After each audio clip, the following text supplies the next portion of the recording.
¿Quién habría imaginado que un niño de Buenos Aires, criado entre vinilos y melodías, transformaría para siempre la música en español? Gustavo Cerati nació el 11 de agosto del año 1959 en una familia donde el arte ya ocupaba un lugar privilegiado.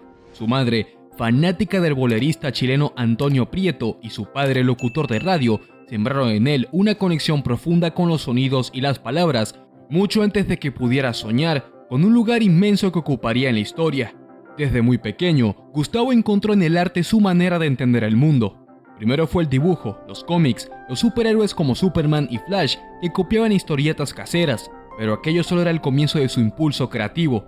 La música llegó para quedarse cuando, en una de esas casualidades que marcan destinos, un vinilo equivocado puso en sus manos los gritos eléctricos de Jimi Hendrix.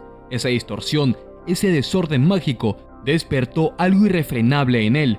Su madre, sin saberlo, compró la primera guitarra acústica que daría inicio a una carrera que revolucionaría el rock en español. A medida que el rock argentino emergía con bandas como Almendra, Gustavo comenzaba a soñar en grande. Dejó que el arte llenara cada rincón de su vida, formó parte de coros, tocaba rock en las iglesias y más tarde, mientras comenzaba a rebelarse contra el orden familiar, perfeccionaba su habilidad con la guitarra en su habitación durante noches interminables. Presionado por las expectativas sociales de una Argentina convulsionada, Gustavo entró a la universidad a estudiar publicidad. No era su pasión, pero era lo suficientemente creativa como para no sentir que traicionaba sus sueños. Allí, entre libros y clases de marketing, conoció a quienes compartían su hambre de expresión artística. Empezó a tocar en bandas como Vozarrón, Existencia Terrenal y Savage, buscando su sonido, experimentando, construyendo lo que pronto sería inevitable, el nacimiento de algo mucho más grande. En el verano del año 1982, una llamada telefónica cambiará su vida para siempre. Charlie Alberti, un joven baterista y pretendiente de su hermana, le propuso juntarse a tocar. La química fue instantánea. A ello se sumó Zeta Bosio, y con ensayos en la casa de Charlie, Soda Stereo comenzó a gestarse, aunque al principio se llamaban Los Estereotipos. El talento de Cerati no era de este mundo. Las influencias de Police, Joy Division y The Cure se mezclaron con su necesidad de crear algo nuevo, fresco, libre de las reglas que dominaban el rock argentino hasta en ese entonces. Soda Stereo nació justo cuando la Argentina renacía en la dictadura. La juventud necesitaba una voz, un sonido que representara esa sed de modernidad, y Gustavo, con su magnetismo natural, se convirtió en ese portavoz. Desde sus primeras presentaciones en bares hasta su primer contrato discográfico, Soda Stereo escaló como un meteoro en el cielo del rock español. Sus videoclips caseros, sus looks osados, su visión artística detallada, todo fue parte de una estrategia que, aunque parecía espontánea, era fruto de una mente obsesionada por la perfección. El primer álbum de Soda, lanzado en el año 1984, capturó la atención del público y de la crítica. Canciones como Trátame Suavemente y Sobredosis de TV abrieron las puertas a una nueva era musical. Cerati no solo cantaba, construía mundos. Cada álbum era una evolución, una nueva capa en su propia metamorfosis, pero no todo era felicidad detrás del escenario. Desde el principio, las tensiones internas estaban ahí, latentes. Cerati firmaba las canciones, lo que generaba resentimientos que, con el tiempo, se volverían irreconciliables. El éxito masivo llegó con nada personal y signos, pero también llegó el precio de la fama. Las giras interminables, las presiones comerciales y el inevitable coqueteo con los excesos pasaron factura. El consumo de sustancias, que al principio parecía combustible para la creatividad, terminó convirtiéndose en un enemigo silencioso. Durante las grabaciones de Signos, en una casa en ruinas, bajo el frío y la paranoia, Cerati sufrió su primer colapso físico. Fue un aviso. Pero en lugar de detenerse, siguió adelante, como si la música fuera una especie de droga más poderosa que cualquier sustancia. Soda Stereo conquistó América Latina de manera imparable.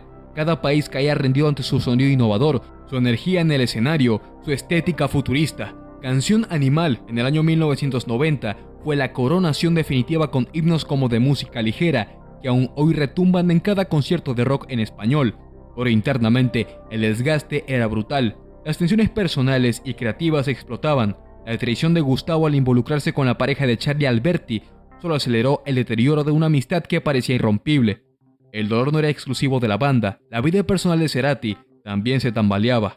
La muerte de su padre y su turbulenta relación con Paola Antonucci dejaron cicatrices profundas que plasmó en canciones como T para Tres, donde el dolor se filtraba en cada acorde. Tras varios intentos de sanar su vida, Cerati encontró refugio en Cecilia Amenábar, con quien se casó y tuvo 2 hijos. Su etapa en Chile marcó un periodo de transformación donde exploró sonidos electrónicos y lanzó Amor Amarillo, un disco íntimo y experimental que anticipaba su futuro como solista. La separación de Soda Stereo fue inevitable. El anuncio oficial dejó un sabor amargo en el público, pero también liberó a Gustavo. Ahora podía crear sin límites. Bocanada, su primer gran álbum solista tras Soda, fue una explosión de innovación, electrónica, trip hop, ambient. Cerati ya no era solo un ídolo del rock, era un arquitecto sonoro. Sin embargo, su regreso a Argentina no fue fácil. Bocanada fue aclamado en otros países, pero recibido con frialdad en su tierra natal. Aún así, Gustavo persistió. El reconocimiento verdadero llegaría más tarde, cuando el mundo entendería que estaba, una vez más, adelantado a su tiempo. La vida de Cerati parecía estar en una eterna montaña rusa emocional. Su matrimonio con Cecilia terminó en divorcio, y aunque nuevas relaciones llegaron, como la que tuvo con Débora del Corral, parecía perseguir una felicidad que siempre se le escapaba entre los dedos. Pero cada caída emocional alimentaba su arte. Siempre es hoy y ahí vamos, con canciones como Crimen, lo consagraron definitivamente como un monstruo de la música latinoamericana. La gira de reencuentro de Soda Stereo en el año 2007 fue una catarsis, una oportunidad para sanar viejas heridas y decir adiós en sus propios términos. El público deliraba, los estadios temblaban y Gustavo, una vez más, estaba en la cima. Pero había algo en su mirada, en sus palabras, que sugería una despedida más profunda, más definitiva. Hasta dentro de 10 años, dijo al finalizar. Pero el destino, cruel y certero, tenía otros planes. Después de grabar Fuerza Natural, su obra final y quizás la más completa de su carrera, Cerati comenzó una gira que lo llevaría por toda América. En Venezuela, tras un concierto que fue una ovación interminable, Gustavo sufrió un accidente cerebrovascular.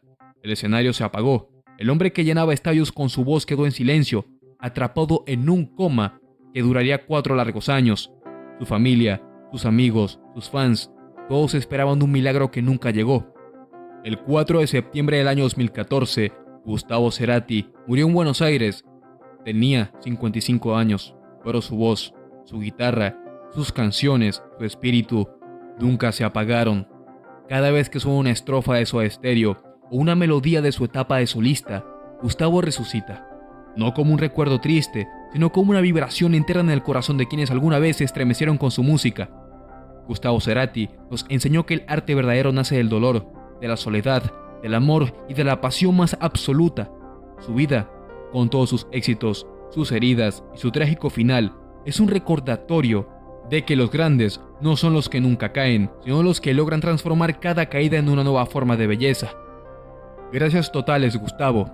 Estamos totalmente agradecidos contigo y tu legado vivirá en nuestros corazones. ¿Te estremeció tanto como a nosotros recordar la vida, el éxito y el trágico final de Gustavo Cerati? Su legado sigue vibrando en cada acorde, en cada susurro eléctrico que dejó en nuestras almas. Queremos saber de ti. ¿Qué canción de Cerati o de Soda Stereo marcó tu vida para siempre? ¿Qué momento de su historia llevas grabado en el corazón? Por ejemplo, amo con toda mi alma Trátame Suavemente y Prófugos. Déjalo en los comentarios, comparte tu historia, porque las leyendas como Gustavo no solo se escuchan, se sienten y se mantienen vivas a través de nosotros. No olvides regalarnos un like si te atrapó esta historia, suscribirte al canal y activar la campanita para que no te pierdas ninguno de nuestros próximos videos. Aquí, donde las leyendas se analizan con lupa y las verdades salen a la luz. Gracias totales, Gustavo, otra vez. Y siempre en alto Soda Stereo. Nos vemos en el siguiente video. Y hasta la próxima.